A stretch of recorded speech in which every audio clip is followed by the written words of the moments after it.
یاد رکھو جب محمد رسول اللہ صلی اللہ علیہ وسلم کا سگا چچا اپنے بھتیجے محمد رسول اللہ کو برداشت نہیں کر سکتا، محمد رسول اللہ کی بیٹی کو اپنے بیٹے سے طلاق دلوا دیتا ہے اور کہتا ہے کہ بھتیجے کی بیٹی کو چھوڑ دے اور طلاق دے دے۔ ابو لہب نے طلاق دے دی جب محمد رسول اللہ سے، ہاں جن سے آج عیسائی بھی راضی ہیں، نہ جانے کتنے لوگ ہیں جنہوں نے محمد رسول اللہ کی شخصیت کا اعتراف کیا ہے، لیکن سگا چچا خون ہے بھائی کا، خون ہے محمد رسول اللہ کا، پیدائش پر تو اپنی باندھی صوبیہ کو آزاد کرتا ہے، لیکن جس دن محمد رسول اللہ کہتے ہیں قولوا لا الہ الا اللہ تفلحوا، اے چچا اب لا الہ الا اللہ کا اقرار کر لے، لیڈر اب میں ہوں، قائد اب میں ہوں، امام اب میں ہوں، مقتدا میں ہوں، پیشوا میں ہوں، اب تو نظام وہ چلے گا جسے میں لے کر آیا ہوں۔ تو سگا چچا آخری وقت تک بھتیجے کی مخالفت پر رہا، وہ تو اپنا ہی خون تھا۔ کہہ دیا اللہ تعالیٰ نے 1450 سال پہلے، وَلَن تَرْضَىٰ عَنكَ الْيَهُودُ وَلَا النَّصَارَىٰ حَتَّىٰ تَتَّبِعَ مِلَّتَهُمْ، یہ یہودی اور عیسائی تم سے راضی نہیں، ہزاروں ثانیہ مرزا ان کی جھولیوں میں ڈال دو، لاکھوں نور جہاں ان کے دامن میں رکھ دو، سینکڑوں ملالاؤں کو ان کی ہوس کا نشانہ بناؤ، وہ تم سے راضی نہیں ہوں گے، ہرگز راضی نہیں ہوں گے۔ عرب حکمرانوں نے اپنی زمین پر بلا لیا، کیا راضی ہو گئے؟ ہزاروں سال تک تیل کے ایگریمنٹ کر لیے، کیا وہ ان سے راضی ہو گئے؟ صدام حسین کو پھانسی پر چڑھانے کے بعد کیا جنگ کے بادل منڈلائے نہیں جا رہے ہیں؟ اگر بہانہ صدام حسین ہی تھا تو وہ تو قتل کر دیا گیا 2006 میں، اس کے بعد جنگ کیوں ہو رہی ہے؟ اور آج ملک شام اور جزیرۃ العرب کو چاروں طرف سے گھیر لیا گیا۔ جب امریکہ ناٹوں کی فوج کو لے کر آیا اور 62 ملکوں کے ساتھ مل کر اس نے عراق اور شام پر حملہ کیا، مگر تو سمجھ لے عراق اور شام کی سرزمین وہ ہے جہاں اولیاء اور ابدال رہتے ہیں، جہاں کل جنید بغدادی رہتے تھے، جہاں کل حسن بصری رہتے تھے، جہاں کل عبداللہ بن مسعود رہتے تھے، جہاں کل امام ابو حنیفہ رہتے تھے، جہاں کل رابعہ بصریہ رہا کرتی تھی، جہاں کل رسول اللہ صلی اللہ علیہ وسلم کے داماد حضرت علی رہتے تھے، جس سرزمین پر حضرت حسن کی اولادیں ہیں، جہاں حضرت حسین کا لہو ٹپکا ہے، اس سرزمین پر کبھی باطل قدم نہیں جما سکتا ہے۔ اتنی طاقت اور قوت کے ساتھ آیا اللہ نے اس سرزمین کو اولیاء اور ابدال کا مسکن بنایا ہے۔ احادیث پڑھ لو، عراق میں بھی اولیاء ہر وقت موجود ہے، مجھے دکھے یا نہ دکھے۔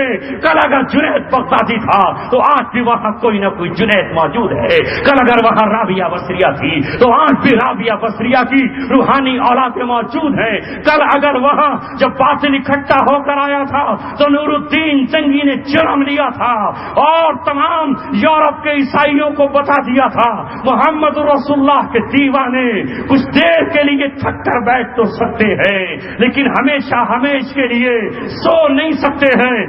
اسی سرزمین تکریت کی سرزمین سے صلاح الدین ایوبی پیدا ہوا تھا، جس نے ہتین کے مارکے میں عیسائیوں تمہیں بتا دیا تھا کہ تم مسلمانوں کو شکست نہیں دے سکتے ہو، جس نے قسم کھائی تھی کہ گھوڑے کی پیٹھ پر ہی سوؤں گا، گھوڑے کی پیٹھ پر ہی کھاؤں گا، اور جب تک بیت المقدس ظالموں کے جبڑوں سے نہیں چھین لیتا، جب تک نور الدین جنگی کا بنایا ہوا ممبر بیت المقدس میں نہیں لگا دیتا، موت تجھے مجھ سے دور رہنا ہوگا۔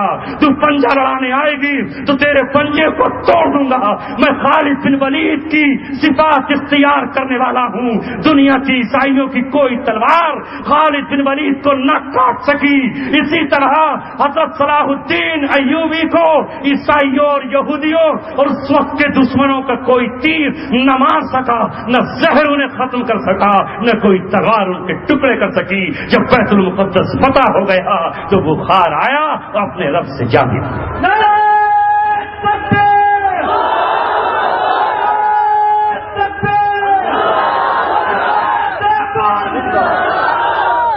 میرے ساتھیوں اور عزیزوں، بنیادی پوائنٹ یہی ہے، جس طرح رات کے اندھیرے سے دنوں کا ٹکراؤ ہے، اسی طرح شیطان کے لشکر سے رحمان کا ٹکراؤ ہے، یہ رہے گا۔ کسی شاعر نے 4 مصروں میں یہ بات کہہ دی، آج ہے رات تو کل صبح یقیناً ہوگی، آج ہے رات تو کل صبح یقیناً ہوگی۔ ساری دنیا مل کر یہ چاہے کہ رات ہی رہے اور چور لوٹتے رہیں، ساری دنیا کے 5 اسٹار ہوٹلوں کے مینیجر اکٹھے ہوں اور کہیں کہ رات ہی رہے تاکہ ان کے ہوٹلوں میں زناکاریاں ہوتی رہیں، نائٹ کلب چلانے والے، اجتماعی زناکاریاں کرنے والے، جوا کھیلنے والے، کلب چلانے والے اکٹھے ہو کر یہ کہیں کہ اب دن کو نہیں آنے دیں گے، چونکہ دن کے اجالوں میں ہم یہ برے کام نہیں کر سکتے۔ ہر قاتل اکٹھا ہو کر یہ کہے، ڈاکو اور چور اکٹھے ہو کر یہ کہیں کہ دن کے اجالوں میں چوری نہیں ہو سکتی، لہذا رات ہی رات رہے گی، تو کسی کے ماں نے ایسا بیٹا نہیں جنا کہ وہ رات کو باقی رکھ کر دکھائے، بلاخر سورج آئے گا، بلاخر دن آئے گا، بلاخر سورج کی کرنیں آئیں گی، دنوں کا اجالا آئے گا۔ اسی طرح اگر ظلم اور ستم، قتل و غارت گری مچانے والے اگر یہ سوچتے رہیں کہ ہم اسلام کے سورج کو روک دیں گے، اسلام دنیا میں نہیں آئے گا، ہم اپنے پیسوں سے خرید لیں گے، ہم درہم و دینار سے ایمان بھی خرید لیں گے، تو چند ایمان فروش تو مل سکتے ہیں، چند تمہیں آیتیں بیچنے والے تو ملیں گے، مگر محمد رسول اللہ کے غلام اس طرح ضرور نکلیں گے جس طرح رات کے اندھیرے میں چاند اور ستارے نکلتے ہیں، جس طرح پیڑوں پر جگنو جگمگاتے ہیں، جس طرح چراغ اور شمع جلتی ہیں، اور یہ اس وقت تک چمکتے اور چمکتے رہیں گے۔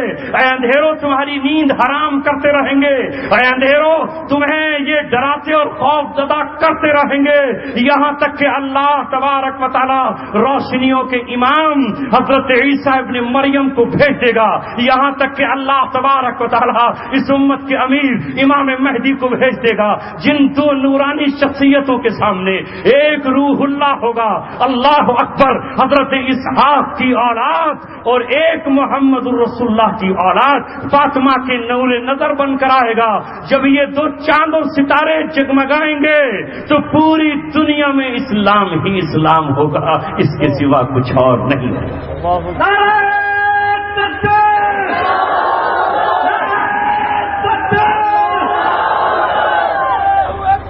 یہ ہونا ہے، آج ہے رات تو کل صبح یقیناً ہوگی، ہے یہی وقت کا آئین اور جہاں کا دستور۔ رات کرتی ہے اجالوں پہ بہت مشق ستم، آخر کار ابھرتا ہے مگر صبح کا نور۔ آج شور مچانے والوں شور مچاتے رہو، کوسنے والوں ہمیں کوستے رہو، سرزمین عراق و شام پر اللہ کے فوج اور اس کے لشکر سے گھبراتے رہو۔ یہ ظلم و ستم سے نکل کر آیا ہے، یہ خون کے دریاؤں سے گزر کر آیا ہے۔ تمہیں میرے پاس اگر عقل ہوتی تو علامہ اقبال نے اسی وقت کہہ دیا تھا، اگر عثمانیوں پر کوہ غم ٹوٹا تو کیا غم ہے کہ خون 100,000 انجم سے ہوتی ہے سحر پیدا۔ جب سورج ڈوب جاتا ہے تو رات بہت اتراتی ہے، اندھیرے بہت اکڑتے ہیں، اندھیروں کو بہت اپنی اندھیریوں پر ناز ہوتا ہے، رات اندھیریوں کے ٹکڑے بکھیرتی چلی جاتی ہے، مگر ایک ستارہ وہاں نکلتا ہے جہاں سورج کو غروب ہوتا ہے۔ یہ ستارہ دوسروں کو آواز دیتا ہے تو دوسرا ستارہ نکل کھڑا ہوتا ہے۔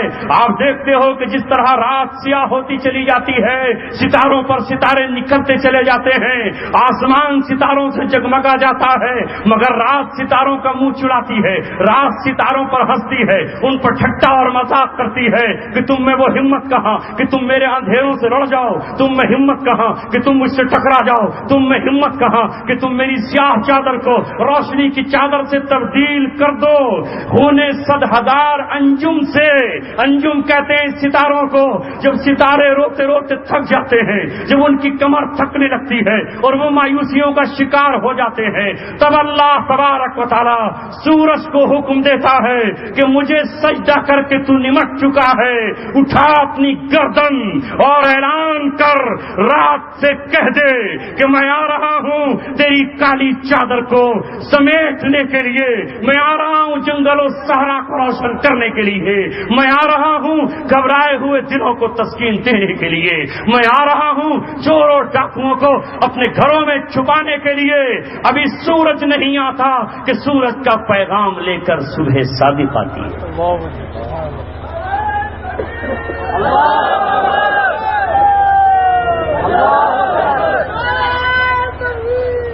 اب پریشان ہیں کہ یہ کہاں سے آ گئے، کیسے آ گئے۔ جب ظلم گزرتا ہے حد سے قدرت کو جلال آ جاتا ہے، جب ظلم گزرتا ہے حد سے قدرت کو جلال آ جاتا ہے۔ فرعون کا سر جب اٹھتا ہے موسیٰ کوئی پیدا ہوتا ہے۔ 18ویں 19ویں صدی 20ویں صدی کا آخر تھا۔ روس کے خاتمے کے بعد امریکہ نے اپنے رب ہونے کا اعلان کیا اور بڑے مغرور گھمنڈی انداز میں سینئر بش نے یہ اعلان کیا کہ جو ہمارے ساتھ آئے گا بس وہی بچے گا اور ہم عالم اسلام کو ختم کر ڈالیں گے۔ اعلان کیا اس نے، آج تک اخبارات کے پنے گواہ ہیں، ہمارے کان اب تک گواہ ہیں، ہم اس کی شہادت دے رہے ہیں۔ اس نے کہا کہ ہمارے باپ دادا نے جو پہلے صلیبی جنگیں چھیڑی تھی، ایک طرف ہمارا کراس کا مقدس نشان تھا اور ایک طرف اسلام تھا۔ 2001 میں 21ویں صدی میں کروسیڈ جنگوں کا اعلان ہو چکا ہے۔ وہ یہ سمجھتے تھے کہ مسلم ماؤں نے خالد بن ولید کو جنت چھوڑ دیا ہے، وہ یہ سمجھتے تھے کہ مسلمان نوجوانوں کے ہاتھوں میں شراب کے جام ہیں، یہ شراب کے جام توڑ نہیں سکتے ہیں۔ وہ سمجھتے تھے کہ ان کے بیٹے عربوں سے آ کر ہمارے پیرس اور ہماری گلیوں میں عیاشیاں کرتے ہیں، یہ عیاش قوم ہمارا کیا مقابلہ کرے گی۔ ہمیں نے ان کے پیروں میں لوہے کی نہیں بلکہ اپنی بیٹیوں کی زلفوں کی زنجیریں ڈال رکھی ہیں۔ وہ یہ سمجھتے تھے کہ اب اسلام، اب کون امت کو صلاح الدین ایوبی ملے گا، مگر تاریخ گواہ ہے 13 سال کی کڑی محنت کے بعد اللہ تبارک و تعالیٰ نے اپنے وہ دیوانے پیدا کر دیے جنہوں نے جنت کی حوروں سے عشق اور معاشقہ کیا اور اپنی چڑھتی جوانیوں کو رب دو جہاں کی قسم، ہاں وہ جوانیاں جن جوانیوں کے لیے کوئی قید و بند نہ تھی، عرب کے وہ شہزادے، عرب کے وہ دیوانے جو ایک ایک ہیروئن کو اپنے ریال، اپنے درہم و دینار سے خرید سکتے تھے، جنہوں نے یورپ اور پیرس کے ہوٹل خرید لیے ہوں، جن کے پیروں میں قالینیں بچھائی جاتی ہو، جن کے قدموں میں سونا اگلتا ہو، جن کے یہاں پیٹرول کے خزانے ہوں۔ اللہ تبارک و تعالیٰ نے ان کو کہا صحابہ کی اولاد ہو تم، قرآن کے بیٹے ہو تم، اللہ نے تمہیں قرآن اس لیے دیا ہے کہ قرآن تم سے مطالبہ کرتا ہے کہ مظلوموں کی مدد کے لیے تمہیں خود اٹھ کھڑا ہونا ہوگا۔ مار گئے عراق نے دوبارہ مسلمانوں کو زندہ کر دیا، جس طرح مولانا محمد علی جوہر نے کہا تھا دور حیات آئے گا قاتل قضا کے بعد ہے ابتدا ہماری، تیری انتہا کے بعد قتل حسین اصل میں مرگ یزید ہے، اسلام زندہ ہوتا ہے ہر کربلا کے بعد۔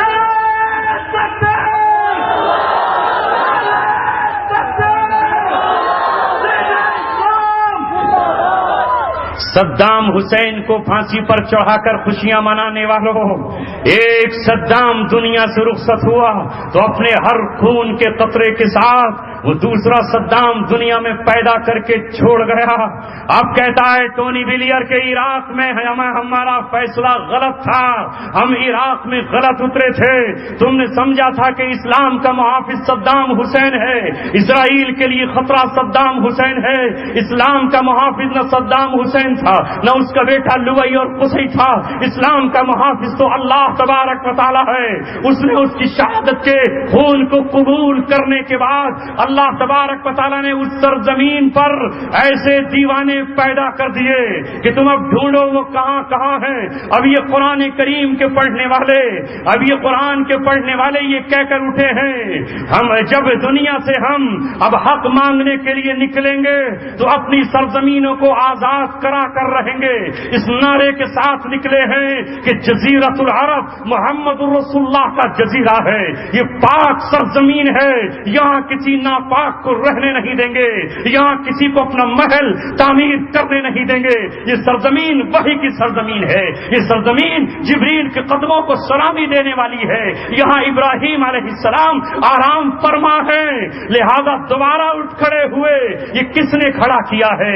نہ تم صدمے ہمیں دیتے، نہ ہم فریاد یوں کرتے، نہ کھلتے راز سربستہ، نہ یوں رسوائیاں ہوتی۔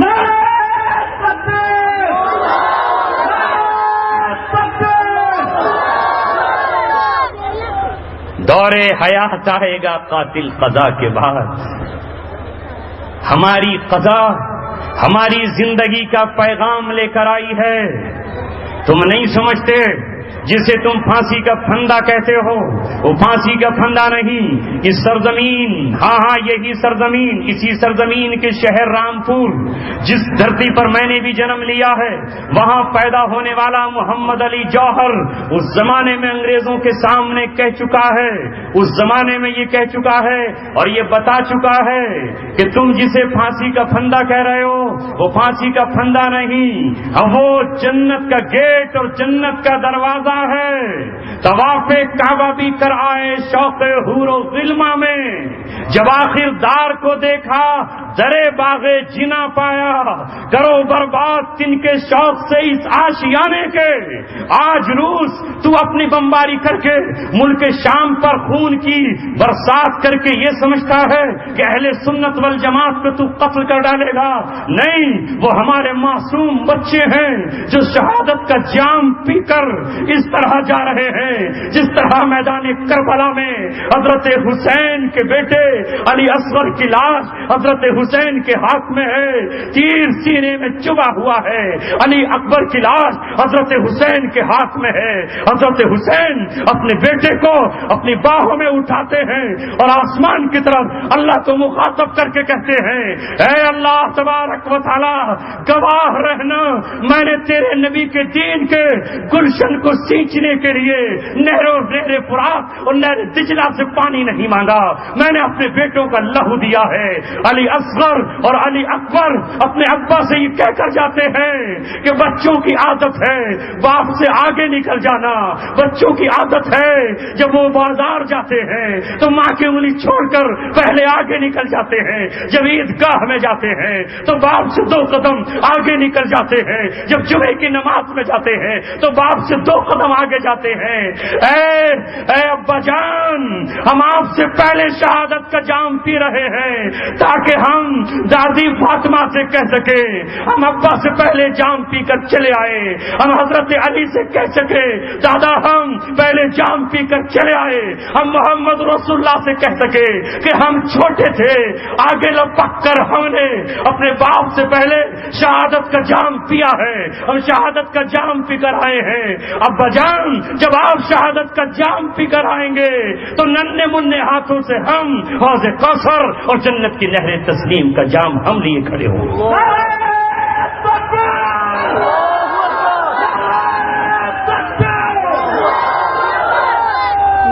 یہی ملک شام میں ہو رہا ہے۔ اے خدا کا مقابلہ کرنے والے روس، تو اپنے انجام کو پہنچ کر رہے گا۔ تو اس سے پہلے افغانستان میں داخل ہوا تھا، اس شکل میں داخل ہوا تھا کہ تو قرآن کو مٹانا چاہتا تھا اور تو کہتا تھا کہ خانہ کعبہ کو مٹاؤں گا۔ آج تجھ سے ریاستیں چھن گئی ہیں، تو وہ زمین کا سب سے بدترین شخص ہے۔ آج تو ملک شام میں داخل ہوا ہے، تجھے ہم بتاتے ہیں یہ سرزمین افغانستان سے لاکھوں ہزاروں کروڑوں گنا مقدس اور پاک سرزمین ہے، جس کی فضیلت محمد رسول اللہ صلی اللہ علیہ وسلم نے بیان فرمائی ہے، جس کی بشارت محمد رسول اللہ نے دی ہے اور کہا ہے فطوبى یا اہل الشام، فطوبى یا اہل الشام، فطوبى یا اہل الشام، خوشخبری ہو، مبارکبادی ہو اہل شام تمہارے لیے۔ صحابہ نے کہا بما یا رسول اللہ، کس لیے بشارت ہو؟ کہا برکتوں کے فرشتے ملک شام پر رحمتوں کے فرشتے اپنے بازو پھیلائے ہوئے۔ اللہ اکبر۔ آپ نے فرمایا ہے فتنے اور فساد کے دور میں ملک شام کی طرف ہجرت کر جانا، اس سرزمین پہ پہنچا ہے تو جو انبیاء کی سرزمین ہے، جہاں ساری دنیا سے آخری مارکا امام مہدی کی قیادت میں لڑا جائے گا، جہاں حضرت عیسیٰ ابن مریم آ کر دجال کے قتل کر کے پوری دنیا کو دکھائیں گے۔ میرے عزیزوں، میں آپ کو سمجھانا چاہتا ہوں کہ اس وقت روئے زمین پر ملک شام پر سمٹ کر جو جنگ آئی ہے، اس کا تعلق دنیا سے نہیں ہے۔ ساری دنیا یوں ہی نہیں گھبرائی ہے، بلکہ اللہ تبارک و تعالیٰ نے اب فیصلہ کر لیا ہے۔ جس طرح کل مدینے میں اہل اسلام کا گروہ جمع ہوا تھا اور اسے روکنے کے لیے ساری دنیا امنڈ کراتی تھی، سمٹ کراتی تھی، الٹ پلٹ کراتی تھی، مگر محمد رسول اللہ کے غلاموں کو کوئی نہ روک سکا۔ وہ دن آیا کہ انہوں نے قادسیہ کے میدان میں اس وقت کے ایران کو شکست دی۔ وہ آج کے ایران، وہ یہودیوں کے ایجنٹ، وہ ابن سبا کی اولادوں، او مجوسیوں، کل کے مجوسیوں سن لو، تو آج پھر قیادت کے لیے نکلا ہے یہود و نصارہ کے ارادے پر۔ تیرے باپ دادا رستم اور تارا کو محمد کے غلاموں نے کل بھی شکست دی تھی، سعد بن وقاص نے کل شکست دی تھی، اور مثنی بن حارثہ نے تجھے کل شکست دی تھی۔ آج بھی عمر ابن خطاب کی اولادیں، محمد رسول اللہ کے دیوانے، صحابہ کو صحابہ جاننے والے، ماں عائشہ سے محبت کرنے والے، ان کے دوپٹے پر جان دے دینے والے، ماں حفصہ سے پیار کرنے والے، وہ مجوسی دوبارہ سن لے، تیرے چہرے کی نقاب الٹ چکی ہے، تو مسلمان نہیں ہے، تجھ سے کوئی دوستی نہ کل ہو سکتی تھی نہ آج ہو سکتی ہے۔ آج تیرے چہرے کی نقاب اہل سنت والجماعت نے الٹ کر پھینک دی ہے۔ تیری ہی مدد کو اب دنیا کا بدترین ظالم روس زمین پر اتر آیا ہے، امریکہ تیری مدد کو آیا ہے، تجھ سے پابندیاں ہٹا دی گئی ہیں، یہ فیصلہ ہونا ہے۔ تم نقلی امام مہدی کا انتظار کر رہے ہو، امام مہدی کی فوج امام مہدی کے آنے سے پہلے ہی تیرے گریبان پر ہاتھ ڈال کر پھر سے قادسیہ کی تاریخ دہرائے گی، اور وہ دن دور نہیں ہے جس طرح کل کسریٰ کے محل میں اہل سنت والجماعت اور صحابہ کرام نے نماز ادا کی تھی، آج بھی صحابہ کے بیٹے تیرے محل میں نماز عشق ادا کریں گے۔ نعرہ تکبیر! نعرہ تکبیر! بس میرے دوستو، یہ قرآن ہے ہمیں جلانے کے لیے، آکسیجن سے نہیں جیتے، آکسیجن نہیں جلا سکے گی، یہ قرآن ہے آپ کو زندہ کرنے کے لیے۔ اس سے چمٹ جاؤ، اس سے لپٹ جاؤ، اس سے محبت کرو، اس سے پیار کرو۔ اس سے پیار کرتے ہوئے اگر کوئی تمہیں مار دیتا ہے تو قرآن یہ کہتا ہے یہ مردہ نہیں ہے، یہ زندہ ہے۔ وَلَا تَقُولُوا لِمَن يُقْتَلُ فِي سَبِيلِ اللَّهِ أَمْوَاتٌ بَلْ أَحْيَاءٌ وَلَٰكِن لَّا تَشْعُرُونَ۔ تمہارے پاس دیکھنے والی آنکھ نہیں ہے، وہ اندھو جو اللہ کے راستے میں قتل کر دیے گئے ہیں، یہ مردہ نہیں، یہ زندہ ہے، یہ جنت کی وادیوں میں ہے۔ ارے منتری جی، جس طرح مکھ منتری کے پاس بیٹھا کرتے ہیں، اس طرح اللہ کے نام پر شہید ہو جانے والے احکم الحاکمین کے عرش کے نیچے قندیلیں لگی ہوئی ہیں، پورے دن وہ جہاں چاہے سفر کرے، شام کو اللہ کی عرش کی قندیل میں رہتے ہیں۔ مردہ کہاں ہوئے؟ مردہ وہ ہوگا جو قرآن سے کٹ جائے۔ قرآن کہتا ہے مجھ سے کوئی محبت کرے میں اسے مردہ ہی نہیں کہنے دوں۔ وَلَا تَحْسَبَنَّ الَّذِينَ قُتِلُوا فِي سَبِيلِ اللَّهِ أَمْوَاتًا بل احیاء عند ربهم یرزقون۔ انہیں ان کے رب کے پاس رزق دیا جاتا ہے۔ جنت میں سبز پرندوں کی مانند کچھ سواریاں بنائی ہیں اللہ تعالیٰ نے، وہ پوری جنت میں جہاں چاہیں وہاں جائیں۔ اس قرآن سے محبت کرنے والوں پر موت طاری نہیں ہوگی۔ موت طاری کہاں ہوگی؟ وہ تو زندگی پائیں گے، بس یہ سفر بدلیں گے، بس یہ اپنا جسم اتار کر، جس طرح یہ جسم میں روح قید ہے، جس طرح پرندہ پنجرے میں قید ہوتا ہے، جس طرح قیدی قید خانے میں قید ہوتا ہے، اگر قید سے کوئی چھوٹ کر اپنے گھر آ جائے تو اسے بھی تو اجنبی ماحول لگتا ہے۔ یہ روح جو ہمارے پنجرے میں قید ہے، جو جسم کے اندر اندھیرے میں قید ہے، یہ نکلتے ہی اللہ تبارک و تعالیٰ کے یہاں پہنچ جاتی ہے۔ بات تھوڑی آگے بڑھ گئی، میں یہ کہہ رہا تھا کہ یہ آیت کب نازل ہوئی ہے۔ وَلَا تَحْسَبَنَّ الَّذِينَ قُتِلُوا فِي سَبِيلِ اللَّهِ أَمْوَاتًا بَلْ أَحْيَاءٌ عِندَ رَبِّهِمْ يُرْزَقُونَ۔ انہیں ان کے رب کے پاس رزق دیا جاتا ہے۔ وَمِنَ النَّاسِ مَن يَشْرِي نَفْسَهُ ابْتِغَاءَ مَرْضَاتِ اللَّهِ. حضرت خباب کو سولی پر چڑھا دیا. اس پر بات آگے بڑھی اور میں نے کچھ اور باتیں بھی سمجھا دی. دنیا آپ کو سمجھاتی ہے کہ آپ کے جرم ہیں، آپ کے فلاں ہیں. کوئی جرم نہیں ہے، ایمان لانا ہی جرم ہے. رسول اللہ کو اہل مکہ جب قتل کرنے لگے اور آپ کے گلے میں پھندا ڈال دیا اور آپ کی آنکھیں تک ابل آئیں تو ابوبکر صدیق رضی اللہ تعالیٰ نے وہی جملہ تو کہا جو فرعون کے دربار میں ایک مومن نے کہا تھا جب موسیٰ کے قتل کا آرڈر جاری کر رہا تھا فرعون، اور کہہ رہا تھا کہ موسیٰ کو پکڑ لو، قتل کر دو، موسٹ وانٹڈ ہے موسیٰ. تو اس شخص نے فرعون کے دربار میں کھڑے ہو کر یہ کہا تھا اتقتلون رجلا ان یقول ربی اللہ. تم اس بندے کو اس لیے قتل کرنا چاہتے ہو کہ وہ یہ کہتا ہے کہ میرا رب فرعون نہیں بلکہ میرا رب اللہ. یہی بات ابوبکر صدیق نے اس وقت مکے کے سرداروں سے کہی تھی. ارے عبداللہ کے در یتیم کا کوئی قصور نہیں ہے. آمنہ کے لال نے کبھی کسی کے ماتھے پر تھپڑ نہیں مارا ہے.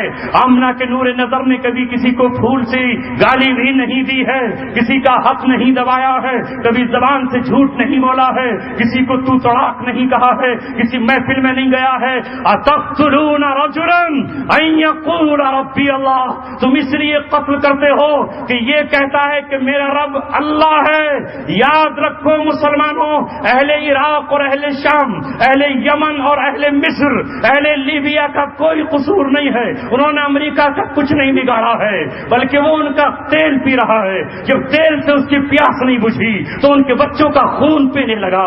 جب خون سے پیاس نہیں بجھی تو ان کی ماں اور بیٹیوں کو ابو غریب جیل میں بند کر کے اپنے نطفوں سے حرام بچوں کو جنمانے لگا.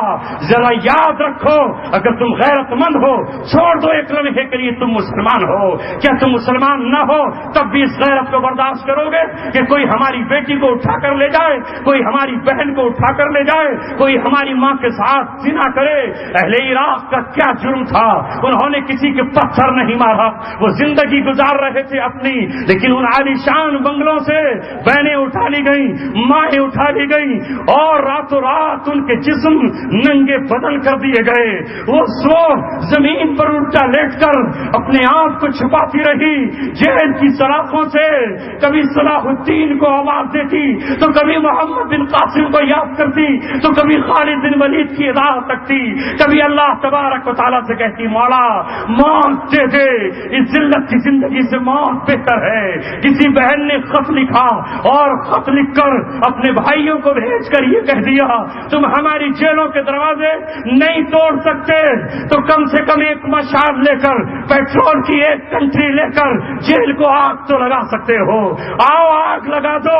ہم آگ کے شعلوں میں چل کر اللہ تبارک و تعالیٰ سے یہ کہیں گے کہ ہمارے بھائی چھڑانے پر قادر نہ تھے مگر ہماری ذلت کی آہیں سننے پر بھی قادر نہ تھے. ہم زندہ رہنا نہیں چاہتے. کیا ان کے خط پڑھ کر اربوں کا خون نہیں کھولا ہوگا؟ کیا حضرت جنید بغدادی کی اولادوں کو کچھ یاد نہیں آیا ہوگا؟ اللہ تبارک و تعالیٰ نے جب ان کے ماؤں کے بیٹوں کو بڑا کر دیا، جب ان کو جنم دے دیا، رب تو جہاں کی قسم، جس طرح شیر اپنے بچے کے زخم کو نہیں بھول سکتا، جس طرح ایک شیرنی اپنے شیر پہ حملہ آور ہونے والے کو نہیں بھول سکتی، جس طرح ایک سانپن اپنے شار کے قاتل کو نہیں بھول سکتی، اپنے شار کی تصویر کے ساتھ اپنے شار کے قاتل کی تصویر کو لیے پھرتی ہے اور اس وقت تک چین سے نہیں بیٹھتی جب تک کہ شوہر کے قاتل کو ڈس نہ رہے یا اپنے شوہر کے ساتھ مر نہ جائے. تو کیا یہ عرب سانپوں سے بدتر ہے؟ کیا یہ عرب شیروں سے بدتر ہے؟ سارا جہاں سن لے، روئے زمین کی سب سے بہادر، سب سے جری، سب سے دلیر، سب سے سخی، سب سے اعلیٰ درجے کی قوم یہ عرب ہے جنہیں اللہ تبارک و تعالیٰ نے اپنی تمام کتابیں دی ہیں. آخری کتاب دی ہے وہ اللہ کی کتاب لے کر نکلیں گے اور محمد رسول اللہ کی سیرت کو پھر دیں گے.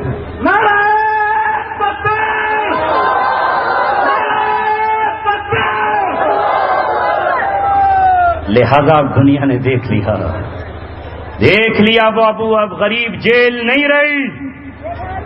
خالد بن ولید کے بیٹوں نے، مثنى بن حارثہ کی اولادوں نے محمد بن قاسم کی اولادوں نے، ہاں وہی محمد بن قاسم جو بغداد یا کوفہ سے چل کر سندھ کی سرزمین پر آتا ہے اور سندھ کی سرزمین سے اپنی بہنوں کو نکال کر لے جاتا ہے. 17 سال کی عمر کا وہ نوجوان، اے 17 سال کے نوجوان، کب میرا نوجوان تیری سیرت پڑھے گا کہ تو نے یہ پیغام دیا تھا کہ ہم کوفہ اور عراق سے چل کر آئیں گے اور سندھ کی سرزمین سے راجہ داہر کی قید سے اپنی بہنوں کو نکال کر لے جائیں گے. تو کیا محمد بن قاسم کے بیٹے ابو غریب جیل کو نہیں توڑ سکتے؟